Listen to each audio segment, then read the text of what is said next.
My name is Madison. I'm 34, and nothing prepared me for the day I walked into my in-laws' house to find my 8-year-old daughter Lily on her hands and knees scrubbing the kitchen floor. Alone. While they took their real granddaughter to an amusement park. I adopted Lily when she was 3, already wounded by abandonment. But watching her small hands wringing out that dirty rag, I discovered a new kind of heartbreak, one caused by the people who should have protected her. Before I tell you how I discovered my daughter being treated like Cinderella, while her cousin got the princess treatment, let me know where you're watching from and hit that subscribe button if you've ever had to protect someone you love from family heartbreak. I never imagined motherhood would come to me through adoption. Growing up, I had the typical dream: meet someone, fall in love, have beautiful babies. Life had other plans. By 30, I was thriving professionally as a marketing executive at a major firm in Chicago, but my personal life hadn't followed the same trajectory. A series of failed relationships left me wondering if I'd ever find my person. Then I met Brian Williams at a charity gala. He was charming, successful, and shared my drive. Within a year, we were married, and I finally felt ready to start the family I'd always wanted. But after 2 years of trying and multiple fertility treatments, we received the devastating news that I couldn't have biological children.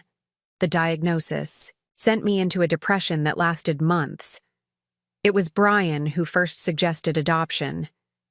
"There are so many children who need homes," he said one night as we sat on our balcony overlooking the city.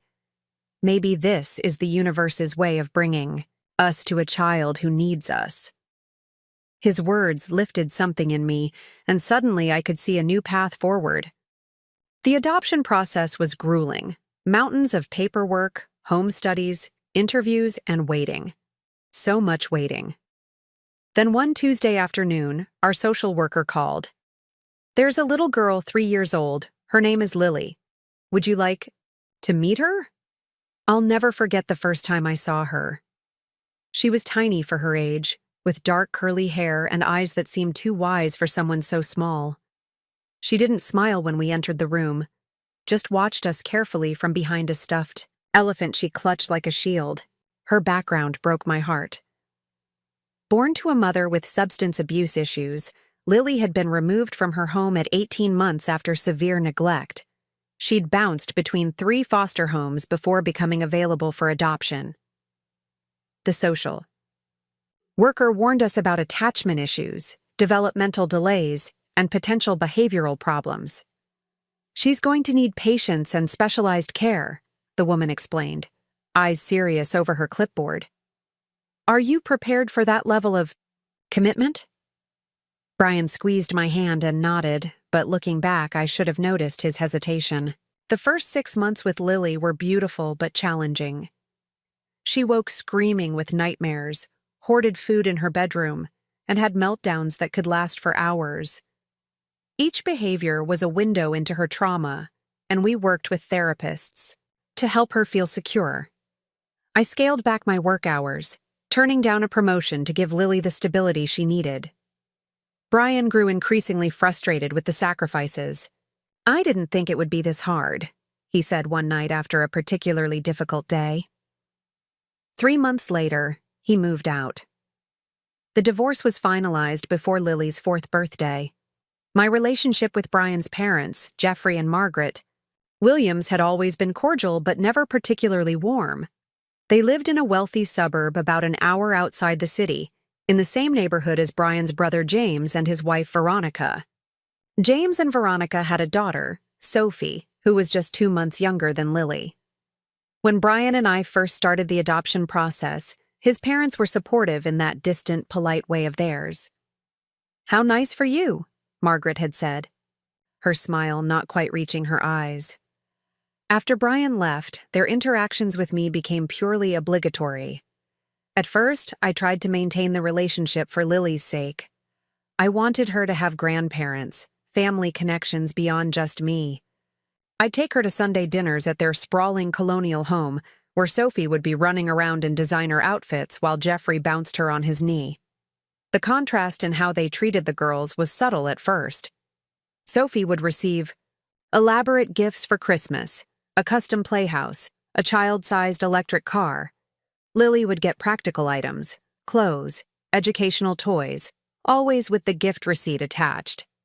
At family gatherings, Margaret would scoop Sophie up for cuddles while offering Lily a distracted pat on the head. They just don't know her as well, I reasoned to myself. They need time to build a relationship. I tried addressing it gently. Lily really looks up to you, I told Margaret once. It would mean so much if you could spend some one-on-one time with her. Of course, dear, she replied, but somehow that time never materialized. Then came the summer when everything changed. My company was launching a major new product, and as department head, I was pulling 16-hour days. My regular sitter had a family emergency, leaving me scrambling for childcare during a critical 2-week period. We'd be happy to take Sophie for a few days, Margaret offered during a family dinner. After an awkward silence, she added, and Lily too, of course. Despite my reservations, I was desperate. James and Veronica were also dropping Sophie off for the week due to a planned anniversary trip. The cousins would be together, and maybe this extended time would help the grandparents bond with Lily. Are you sure? I asked Margaret privately. Lily can sometimes be a handful. Nonsense, she replied briskly.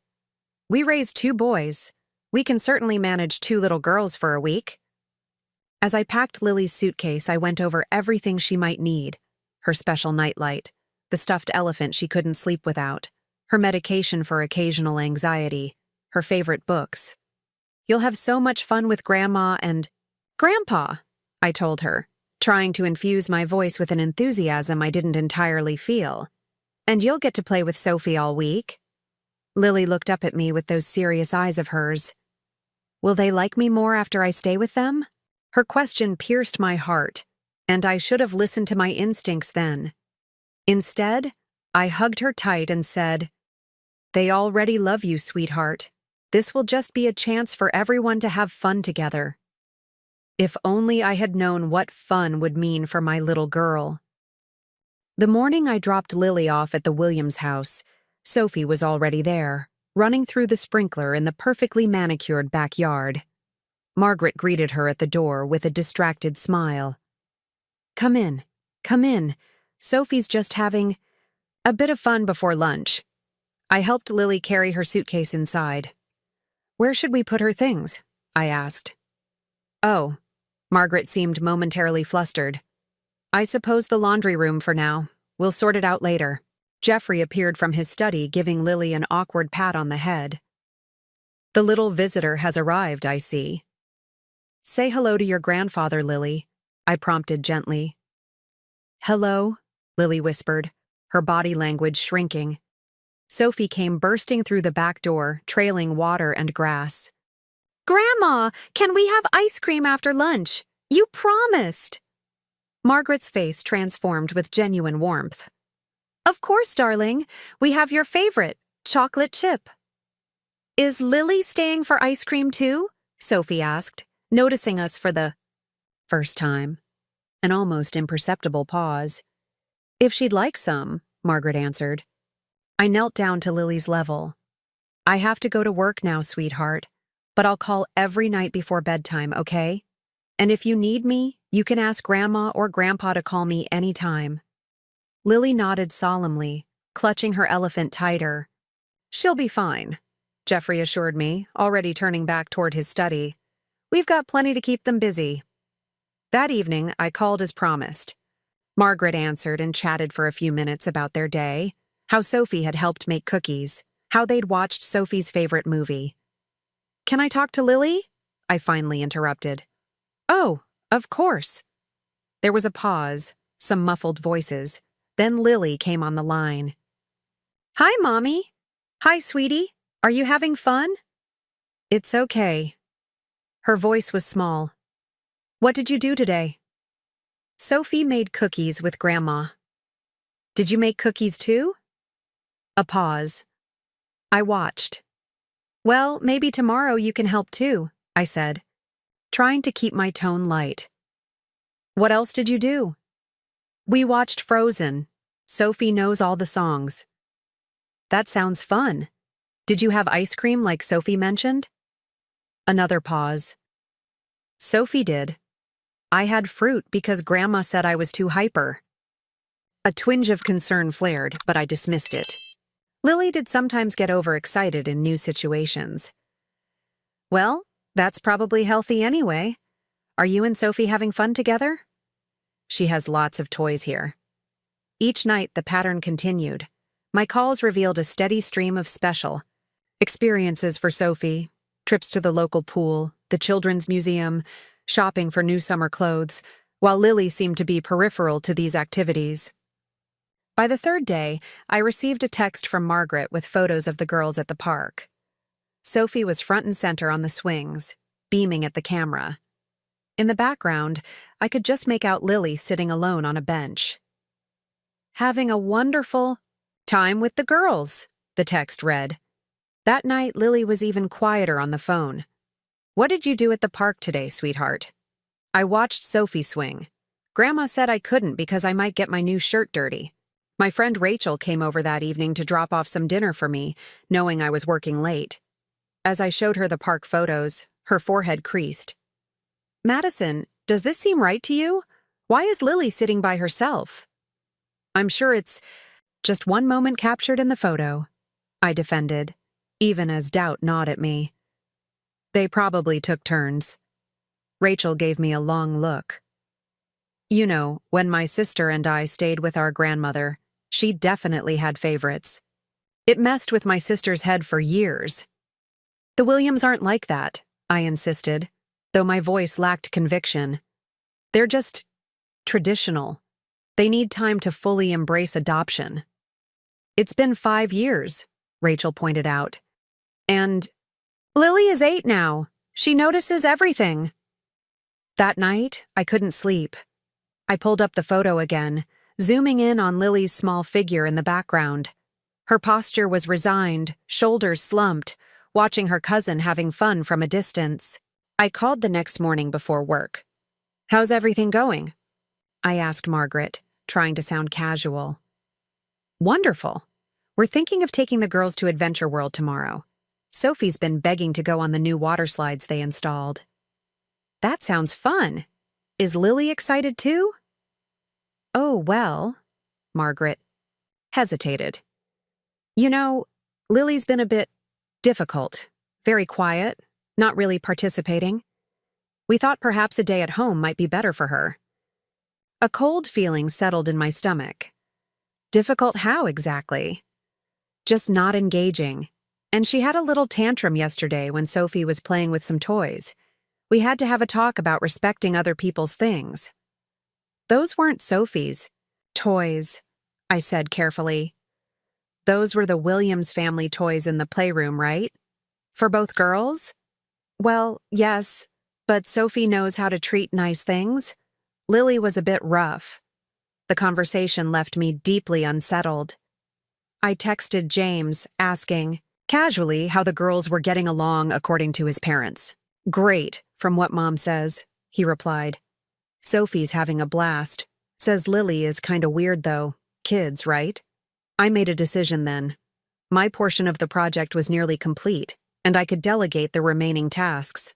I would surprise Lily the next day, show up early before they left for Adventure World and join them. Perhaps seeing the family dynamics firsthand would either alleviate my concerns or confirm that intervention was needed. I had no idea what I was about to walk into. The next morning, I wrapped up my work by 9 and drove straight to the Williams house. Their neighborhood was quiet, tree-lined streets with imposing homes set far back from the road. As I pulled into their circular driveway, I noticed only Margaret's car was present. Jeffrey's Mercedes and the family SUV they typically used for outings were gone. Strange. They weren't supposed to leave for Adventure World until 10. Perhaps Jeffrey was getting gas or running an errand before their trip. I knocked on the front door, but after a minute with no response, I used my emergency key. Hello? I called out as I stepped into the marble-floored entryway. Margaret? Lily? The house seemed unnaturally quiet. No TV sounds, no children's laughter. For a moment, panic seized me. Had they left early? Taken Sophie, but left Lily with a sitter? Then I heard it, the faint sound of water sloshing coming from the kitchen. I followed the noise, my heels clicking on the hardwood floors. The sight that greeted me froze me in place. There was my daughter, my 8-year-old Lily, on her hands and knees, scrubbing the kitchen floor. Her small hands were red and raw, submerged in a bucket of soapy water. She wore an oversized t-shirt that was soaked at the front, her curls pulled back in a messy ponytail. She was so focused on a particular spot on the tile that she didn't even notice me enter. "Lily!" My voice came out as a strangled whisper. She looked up, surprised but not particularly upset. "Mommy, you're early." She sat back on her heels, pushing sweaty hair from her forehead with the back of her wrist. I crossed the room and knelt beside her, not caring that my work pants were getting wet. "Sweetheart, what are you doing?" "Cleaning the floor." She said it so matter-of-factly, as if it were the most normal thing in the world for an 8-year-old to be scrubbing floors alone. "Where is everyone else? Where's Grandma and Grandpa? And Sophie?" "They went to Adventure World." "The water—" "Park Place!" She wrung out her rag and dunked it back in the bucket. "They—" "What?" I struggled to comprehend what she was telling me. "They left you here? Alone?" Lily nodded, returning to her scrubbing. "Grandma said I need to earn my keep while they take Sophie to Adventure World. I have to finish the kitchen, floor, then clean the guest bathroom and then fold the laundry." She recited the list with practiced precision. "Earn your—" I couldn't even finish the phrase, rage building inside me. "Show me what else Grandma told you to do." Lily stood, her knees imprinted with the pattern of the tile floor. She walked to the refrigerator where a notepad hung, filled with Margaret's precise handwriting. Lily's chores. 1. Sweep and mop kitchen floor. Clean guest bathroom, toilet, sink, mirror. 3. Fold laundry and dryer. 4. Dust living room. Organize toys and playroom. "Is there a list for Sophie too?" I asked, fighting to keep my voice steady. Lily shook her head. "Sophie doesn't do chores. Grandma says she's a guest." "And what are you?" Lily looked down at her pruned fingers. "I need to show I'm grateful they let me stay." My hands were shaking as I took out my phone and snapped photos of the list. The bucket. Lily's reddened. Hands. "Where have you been sleeping, sweetheart?" "In the laundry room. Grandma put a sleeping bag in there. Sophie gets the guest room because she needs a proper bed for her back." I took her hand. "Show me." She led me to the laundry room off the kitchen. Sure enough, a sleeping bag was rolled out in the narrow space between the washer and the wall. Her stuffed elephant sat propped against a small pillow. Her suitcase was pushed into a corner, still mostly packed. "And where are your things? Your clothes?" "Grandma said to keep them in my suitcase so they don't make a mess. Sophie has the dresser in the guest room." I took more photos, documenting everything as a cold fury built inside me. "Have you been alone like this before, while they took Sophie out?" Lily nodded, her expression still disturbingly matter-of-fact. "2 times. Once to the movies and once to get ice cream. Grandma said I didn't behave well enough to go." "What did you do wrong exactly?" Lily thought for a moment. "I spilled juice on the couch, and I asked too many questions during the movie they were watching." I pulled her into a tight hug, feeling her small body stiffen before gradually relaxing. "None of this is okay, Lily. None of this is your fault. We're going to pack your things right now." As I helped her gather her belongings, my phone chimed with a text. "Margaret. We'll be home around 4. Could you pick up dinner for everyone? Jeffrey is craving that Italian place on Main." They didn't even know I was here. They expected to come home to find Lily having completed her chores like some sort of servant with dinner waiting. I texted back, "No need. I'm at your house with Lily now. We'll all talk when you get home." 3 dots appeared immediately, then disappeared. Then appeared again. Finally, we took Sophie for a quick morning outing. Lily wasn't interested. We'll be home soon. I looked at my daughter, still obediently folding her clothes and placing them in her suitcase. Lily, did Grandma ask if you wanted to go to Adventure World? She shook her head. She told me last night that I needed to stay home and do my chores while they took Sophie. She said maybe if I'm good, I can go next time. I took a deep breath, tamping down the rage threatening to boil over. We're going to wait right here for Grandma and Grandpa to come home, and then we're going to have a very serious talk. Am I in trouble? Lily asked, her voice small. No, sweetheart. I brushed a curl from her face. You've done nothing wrong, but Grandma and Grandpa have a lot of explaining to do. The clock on the Williams' ornate mantel showed just past 1 when I heard cars pulling into the driveway. Lily and I were sitting at the kitchen table, her freshly washed and changed into clean clothes, a sandwich and apple in front of her that I'd made from the contents of Margaret's immaculate refrigerator. The front door burst open, and Sophie's excited voice echoed through the house. That was the best day ever! Can we go again tomorrow, Grandpa? Please? We'll see, Princess, Jeffrey's indulgent voice replied. Let's see what Grandma has planned. Maybe we can take you shopping for that new swimsuit you wanted, Margaret added. Their voices grew louder as they approached the kitchen, still unaware of our presence. Sophie appeared first, her hair wet and tangled, wearing a new Adventure World t-shirt and clutching a stuffed dolphin with the park's logo. She stopped short when she saw us. Aunt Madison, when did you get here? Look what Grandpa won for me. At the ring toss! Before I could answer, Margaret and Jeffrey entered, followed by James and Veronica. All 4 adults froze at the sight of us. Margaret recovered first, her hand fluttering to her throat. Madison, what a surprise! We weren't expecting you until the weekend. Clearly, I said, my voice calm despite the fury coursing through me. Jeffrey stepped forward, his businessman's instinct for damage control kicking in. We just took Sophie for a quick morning at the park. Lily wasn't feeling up to it. Really? I stood slowly. Because that's not what Lily told me. And it's certainly not what I saw when I arrived this morning. An uncomfortable silence fell. Sophie looked between the adults, sensing tension but not understanding it. Can I show Lily my new dolphin? She asked. Why don't you go upstairs and change into dry clothes, sweetheart?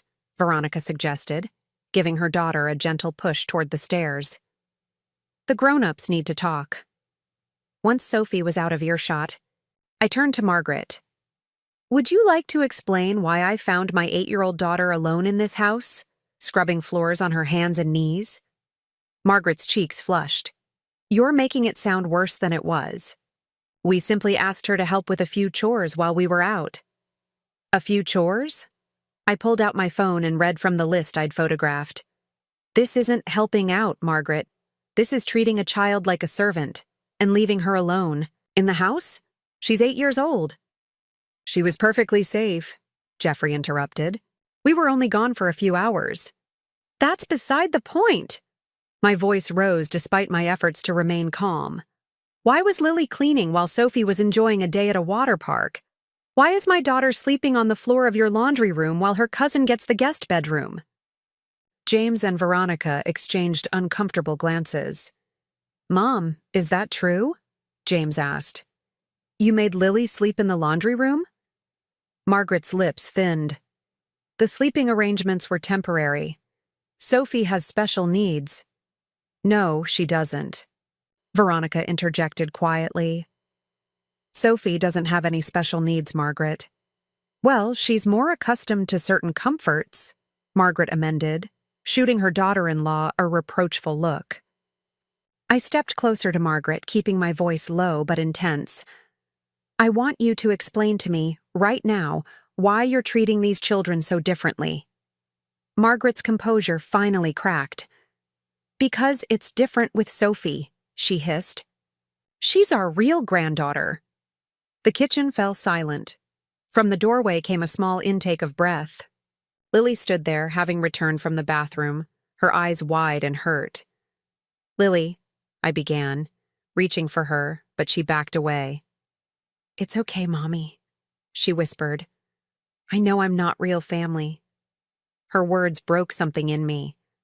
I turned back, to Margaret, no longer bothering to hide my anger. "How dare you? How dare you make my daughter feel like she doesn't belong? She is every bit as real and as valuable and as worthy of love as Sophie or any other child." Jeffrey stepped forward. "Now, Madison, let's be reasonable. Of course we care about Lily, but you have to understand—" "No, you need to understand," I cut him off.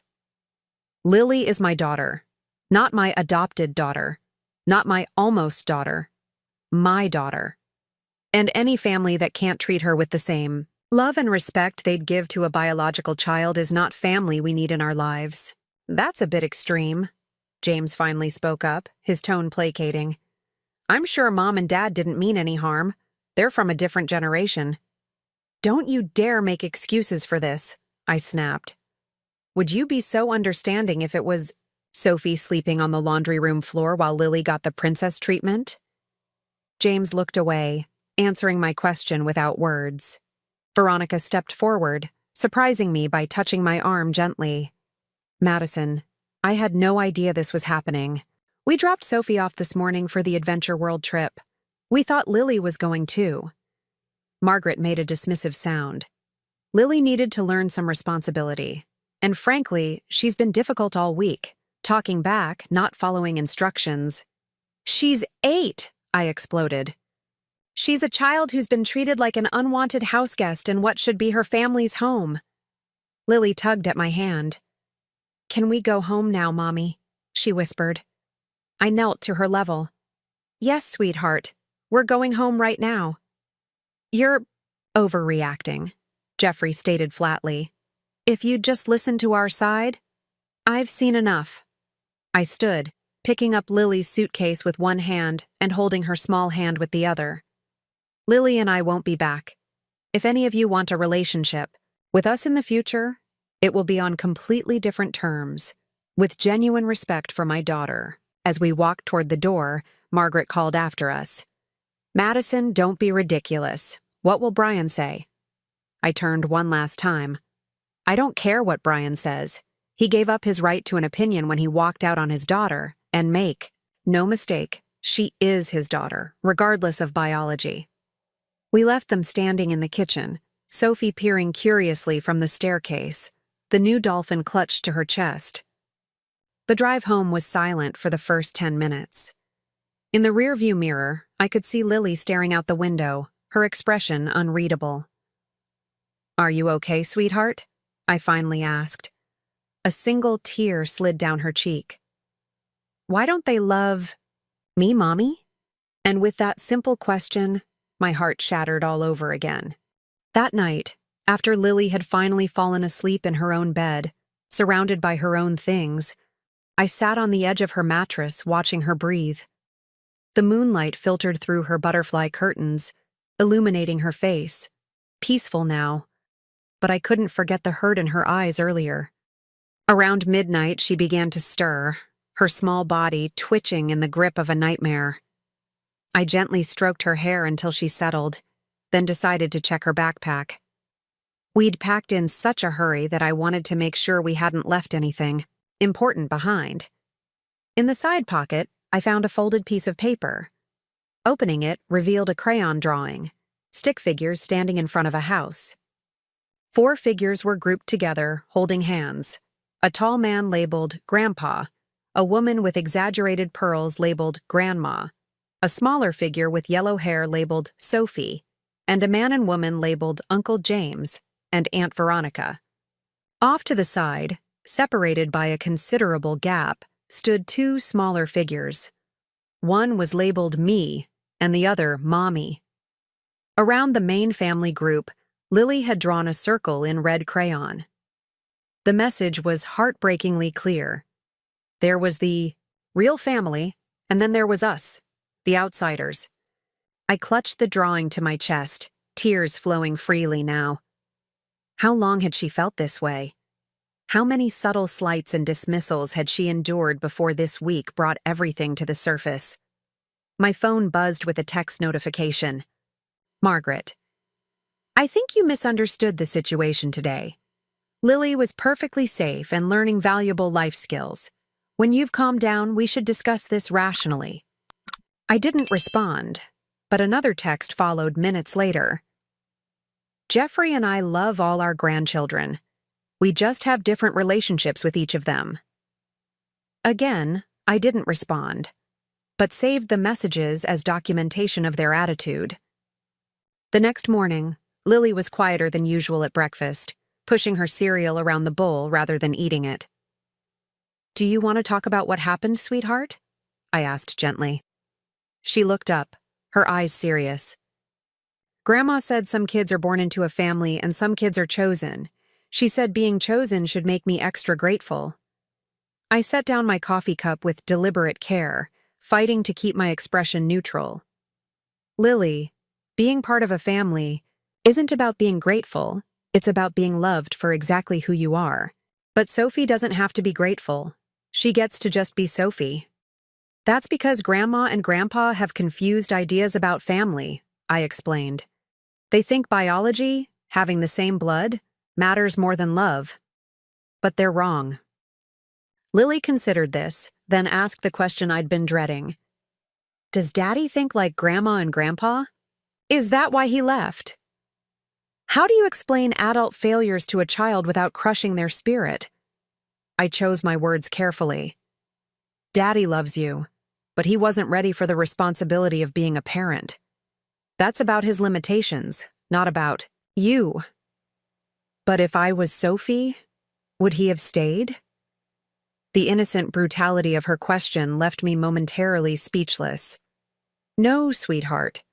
The problem was never you. Some people just can't be what others need them to be, no matter who those others are. Later that day, my phone rang with Brian's number. I hesitated before answering, already anticipating the conversation. What the hell, Madison? He didn't bother with a greeting. My parents just called, extremely upset. What's this about you? Finding Lily cleaning and making a huge scene?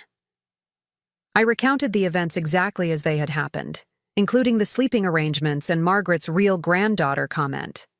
His response left me cold. Look, my parents are old school. They probably just wanted Lily to learn some responsibility.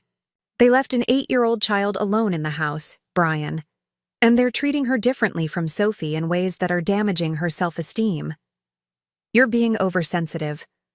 Lily comes from a different background than Sophie. Maybe she does need more structure and discipline.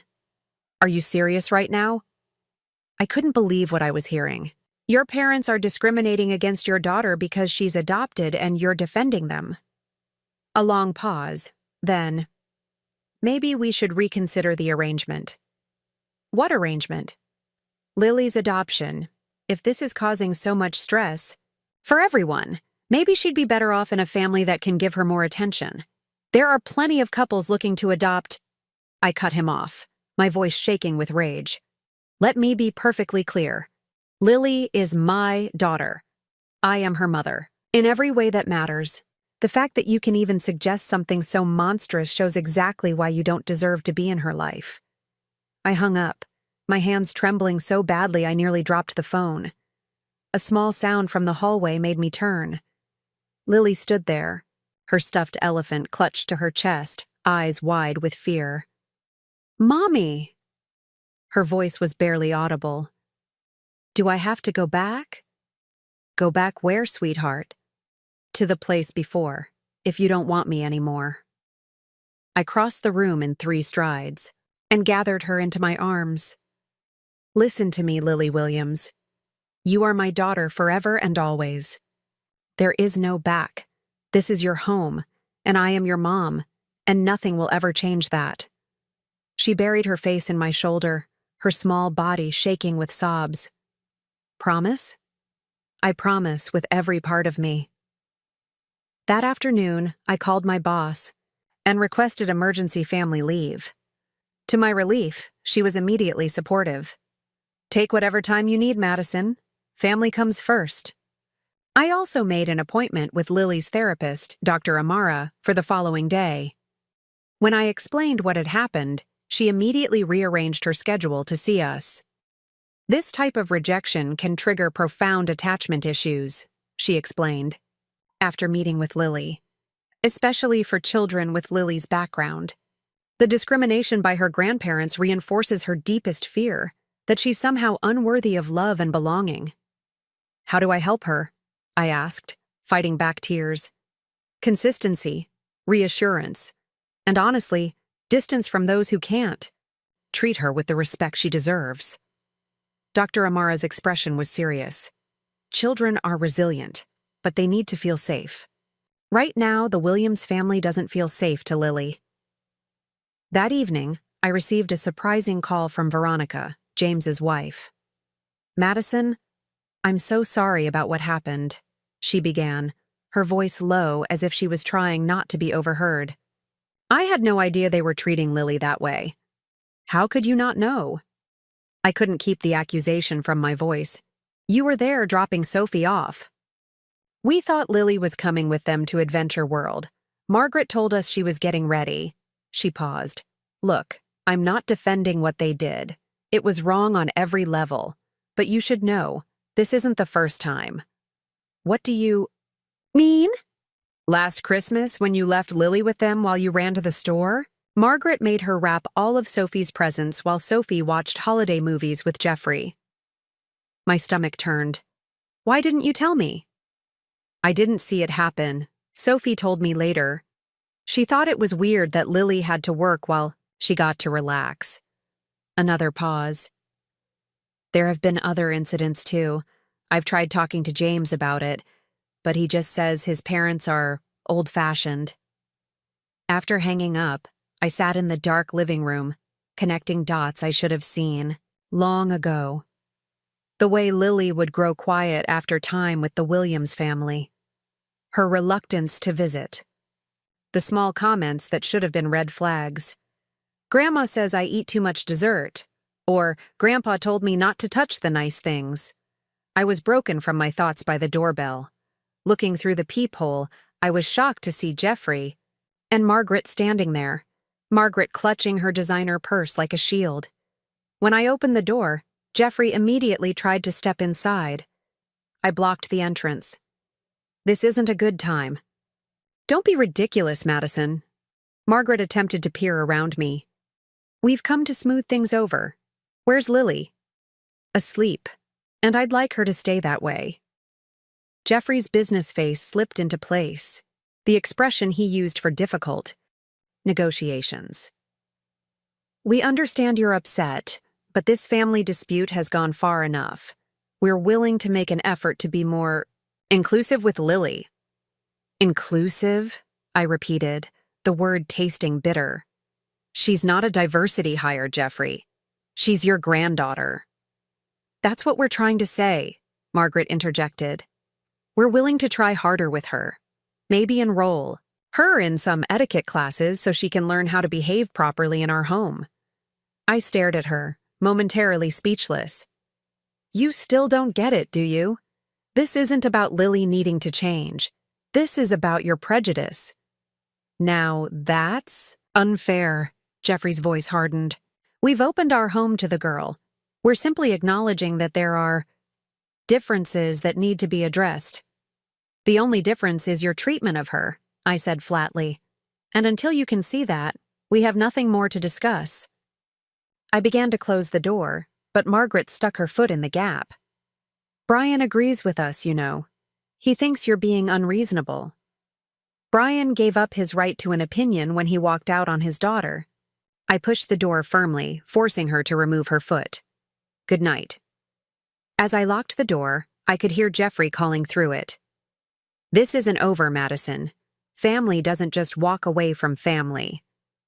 I leaned against the door, his words echoing ironically in my mind.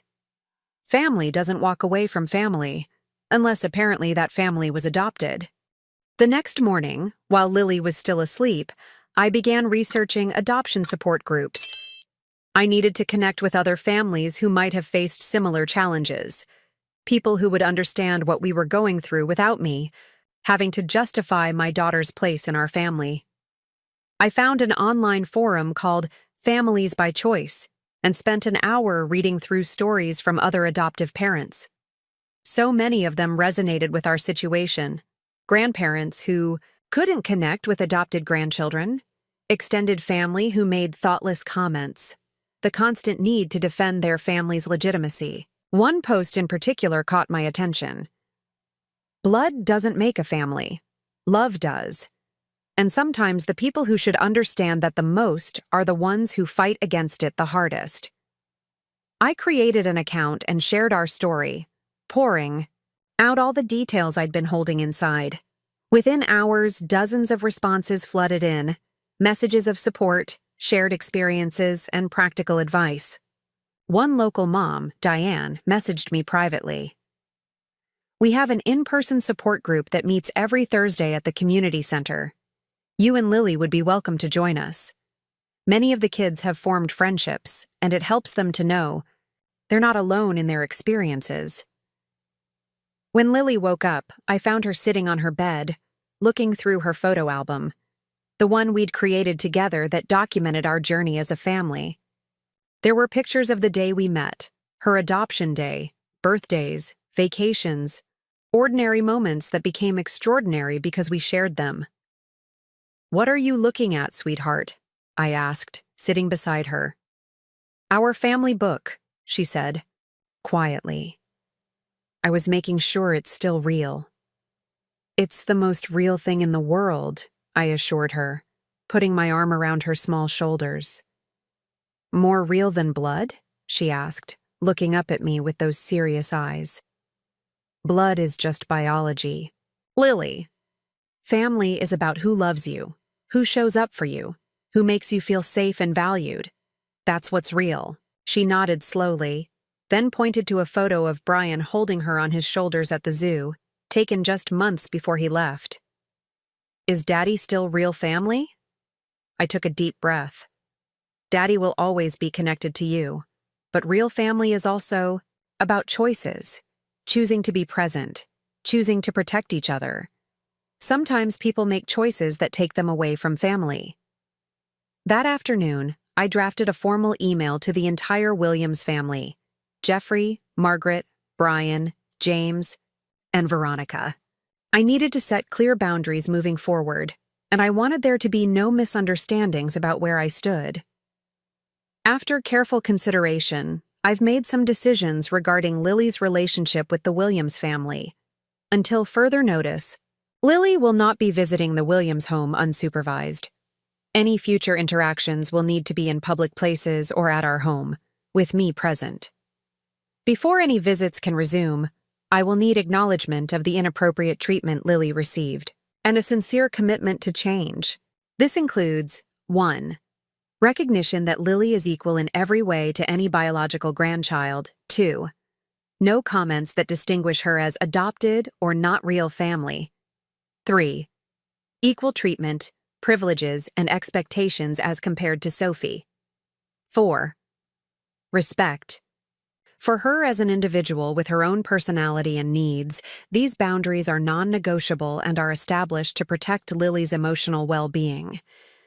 I hope that in time, we can rebuild trust and create a healthy family dynamic that includes all children equally. The responses came in over the next few days.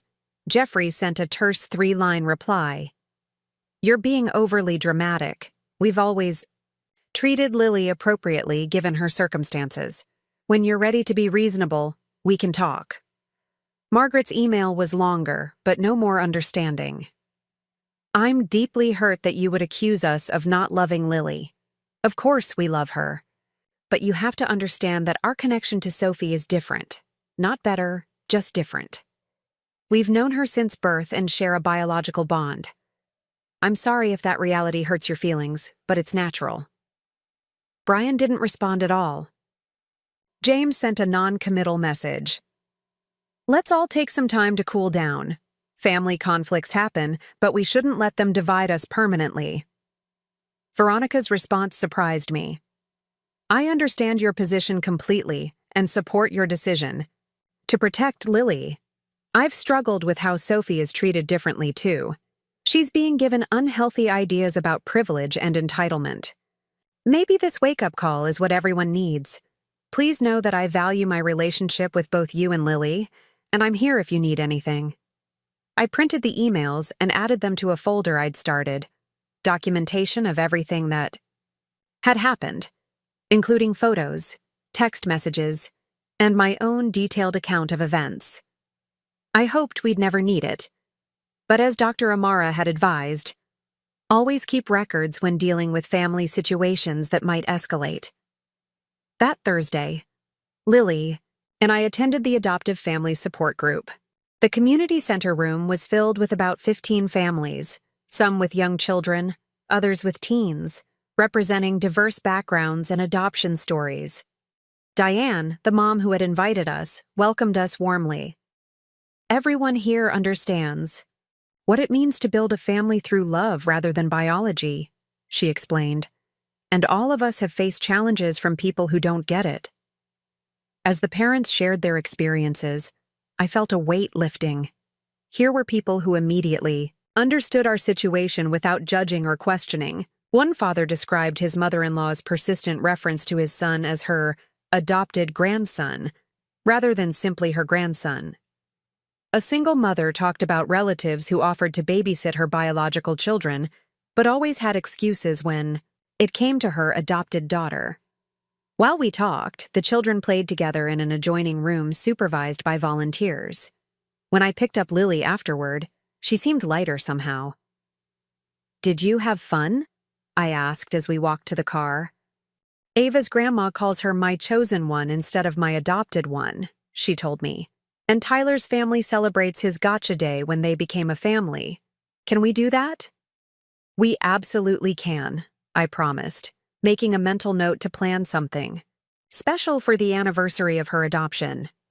My parents called that evening from Arizona, where they'd retired 5 years earlier.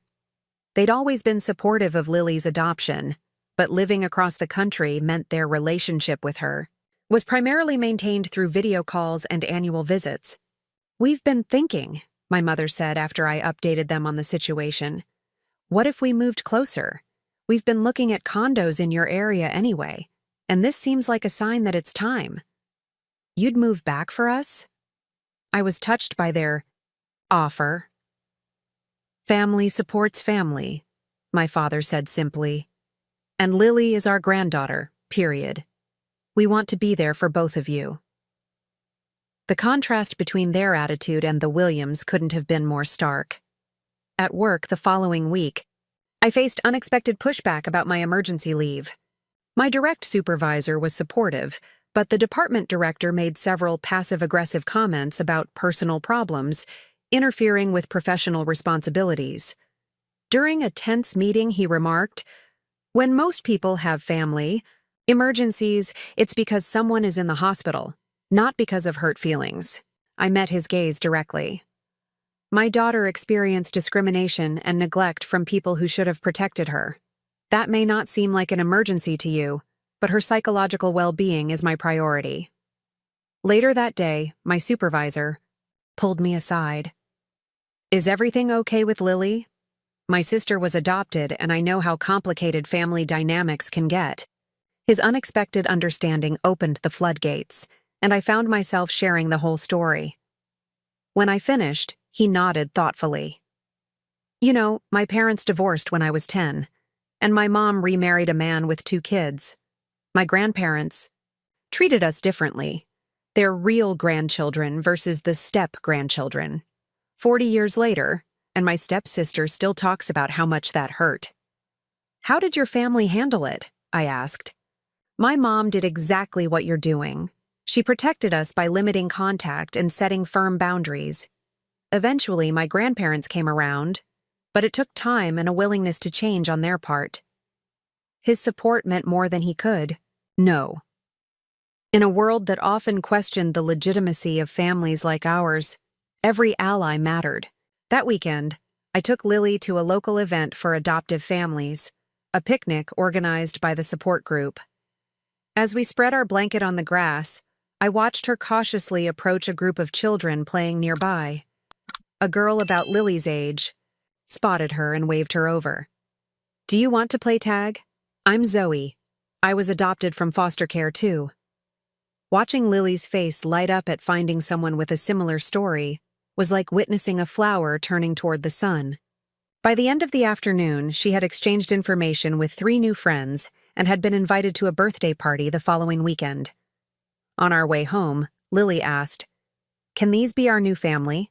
The people who understand?" "Family can be whoever makes your heart feel at home," I told her. "We're building our village, one person at a time." The Williams family continued their campaign of pressure over the following weeks. Jeffrey left stern voicemails about tearing the family apart. Margaret sent increasingly emotional texts about how much they missed Sophie and Lily playing together. Brian finally broke his silence with a curt message. "My parents raised 2 successful sons. Maybe you should consider their parenting wisdom instead of cutting them off." I maintained my boundaries with calm determination. "When you're ready to acknowledge the harm done and commit to treating Lily with equal love and respect, we can discuss moving forward," became my standard response. Meanwhile, our chosen family grew stronger. My parents found a condo just 10 minutes from our house and began the moving process. The support group became a regular part of our routine. Lily's therapist noted improvements in her self-esteem and security. "She's talking more about her feelings," Dr. Amara observed, "and she's starting to understand that the problem lies with others' perceptions, not with her worthiness." We created new traditions to replace the family gatherings we'd lost: Sunday brunches with friends, monthly movie nights with other adoptive families, video calls with my parents where they read bedtime stories to Lily from across the country until their move was complete. Slowly, our world rebuilt itself, different from before but stronger, more intentional, filled with people who recognized Lily's inherent value without qualification or comparison.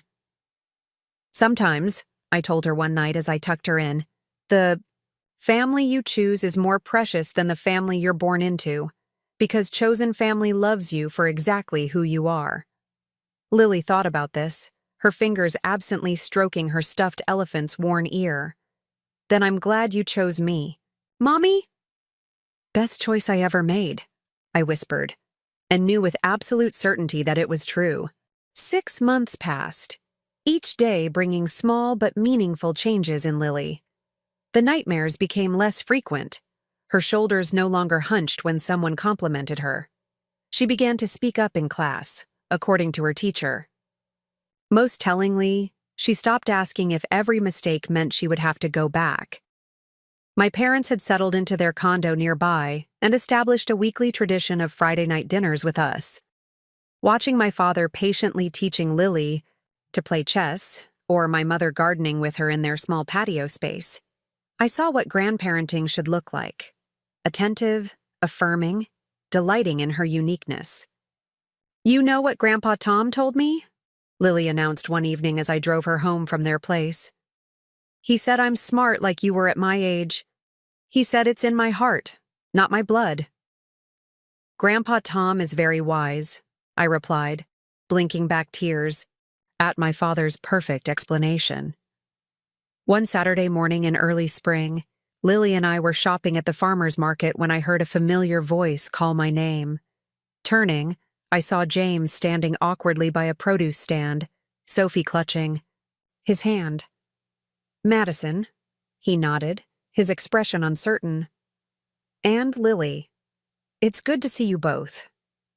"Aunt Madison!" Sophie broke free and ran to hug me. At 9 years old now, she'd grown taller, her blonde hair pulled back in a ponytail. She turned to Lily with genuine excitement. "Lily, I've missed you so much. Why don't you come to Grandma?" "And Grandpa's anymore?" James winced visibly at his daughter's innocent question. Lily looked up at me, silently asking how to respond. "We've been busy with other activities," I explained gently to Sophie. "How have you been?" "Good. But it's boring without Lily." She turned to her cousin. Grandma got a new dollhouse that has an elevator and everything. You should come see it. Maybe someday, Lily replied cautiously. James cleared his throat. Sophie, why don't you go pick out some strawberries? Stay where I can see you. Once she was out of earshot, he turned to me. Look, Madison, I owe you an apology. I should have spoken up when I saw how my parents were treating Lily. Veronica's been telling me for months that I was wrong to stay silent. Thank you for acknowledging that, I said, surprised by his admission. My parents… He hesitated. They're struggling with the estrangement. Mom cries a lot. Dad pretends it doesn't bother him, but I can tell it does. I'm sorry they're hurting, but my priority has to be Lily's well-being. He nodded. I understand that now. Would you consider some kind of reconciliation process? Maybe with a family therapist?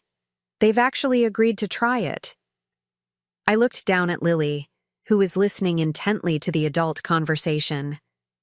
That would depend on their willingness to really change, not just go through the motions to get access to Lily again. They miss her, James said simply, more than I think even they expected to. Missing someone isn't the same as respecting them, I pointed out. I know, but it might be a start. I gave him my card. Have them call me if they're serious about family therapy. But I want to be clear. We'll proceed at Lily's pace, not theirs. 2 weeks later, Margaret called. Her voice lacked its usual brisk efficiency, instead sounding hesitant, almost fragile. Madison, Jeffrey and I have been doing some reflection. We'd like to meet with you and that therapist you mentioned, just to talk. I consulted with Dr. Amara, who recommended a colleague specializing in family reconciliation. Dr. Collins has extensive experience with adoption issues and family dynamics. If anyone can facilitate this process effectively, it's her. Our first session was scheduled at Dr. Collins's office, neutral territory.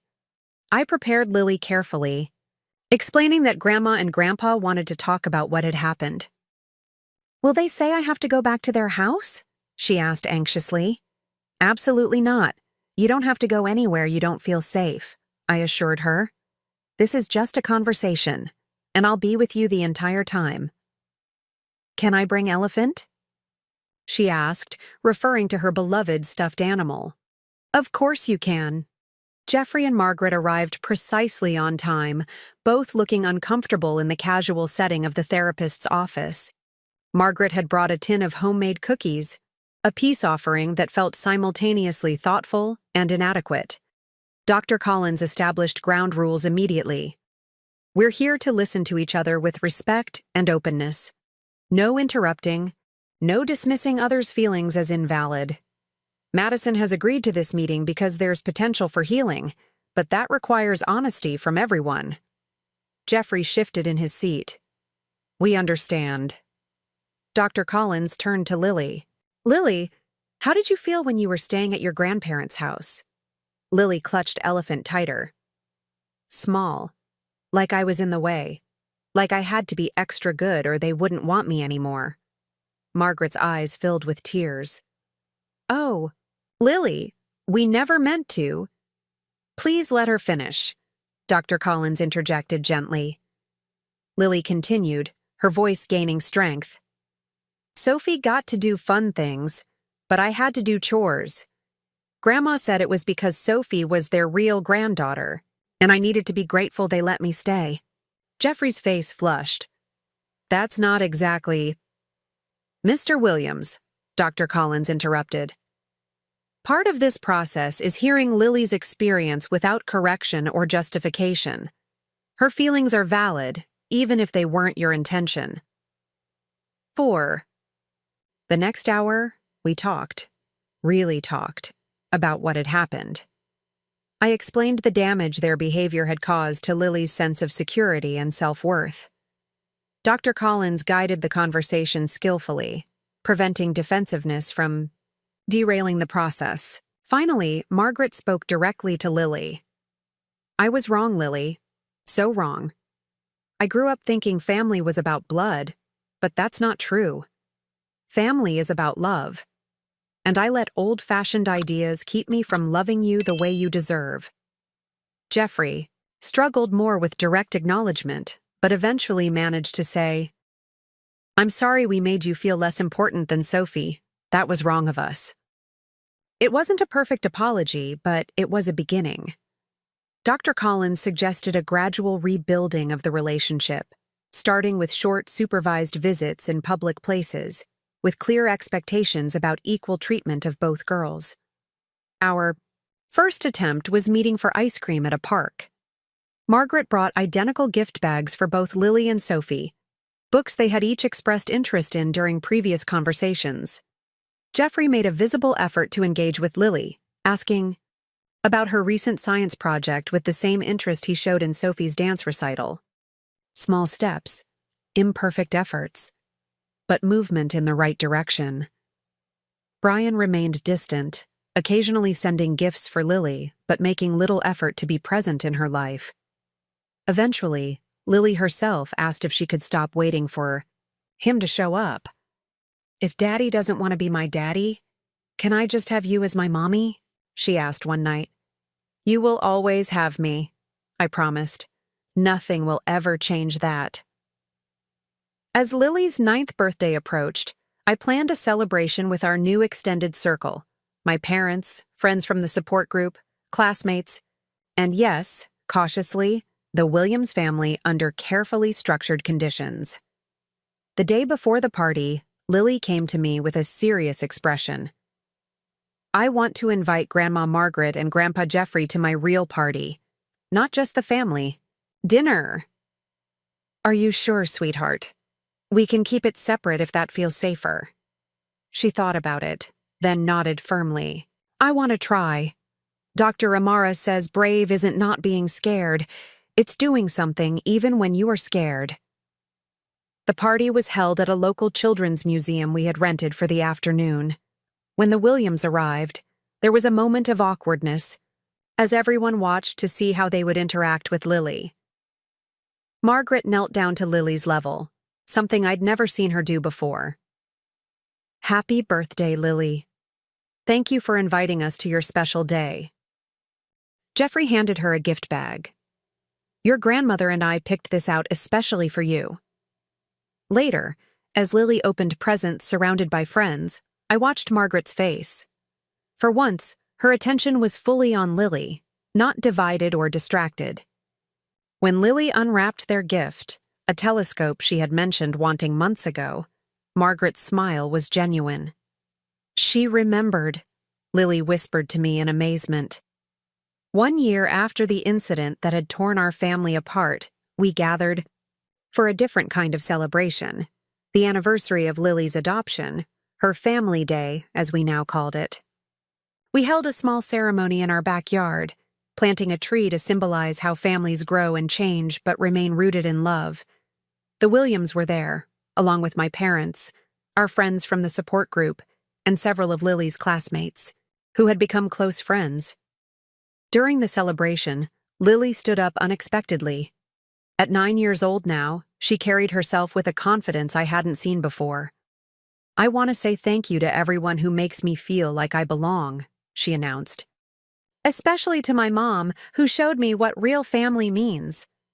She turned to Margaret and Jeffrey. "And thank you, Grandma and Grandpa, for learning that family isn't about blood, it's about love." Margaret wiped tears from her eyes as Jeffrey cleared his throat repeatedly. Later, as guests mingled in the yard, I overheard Sophie asking Lily about a new friend from school.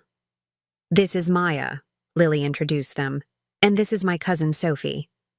"And this is my real mom," she added, reaching for my hand with absolute certainty. Real. Not qualified or explained or justified. Simply real. That night, as I tucked Lily into bed, she asked, "Do you think Grandma and Grandpa really understand? Now?" "I think they're trying," I answered honestly. "And that's all any of us can do. Keep trying to be better for the people we love." She nodded thoughtfully. "I'm glad you didn't give up on me." "That was never an option," I told her. From the moment I first saw you, you were my daughter. Nothing could ever change that. As I watched her drift off to sleep, I reflected on our journey, the pain that had brought us to this point, but also the healing that had followed. We had lost the family we thought we had, but in its place, we'd built something stronger, more intentional and infinitely more precious. Family isn't defined by blood or birth certificates or legal documents. It's created through countless daily choices to love, protect, and cherish each other. It's standing firm when someone you love is treated as less than. It's creating boundaries that keep everyone safe.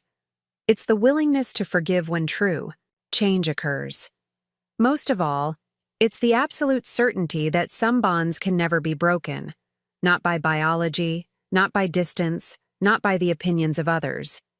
Because real family, true family, is written in the heart. Have you ever had to protect someone you love from family who couldn't see their worth? Share your experience in the comments below. And if this story touched your heart, please hit that like button and subscribe to hear more stories of family transformation. Remember, the family we choose, whether through adoption, friendship, or standing by our biological relatives who truly see us. That's the family that helps us become our best selves. Thank you for being part of our journey, and may you find the courage to create the family bonds that nurture your spirit.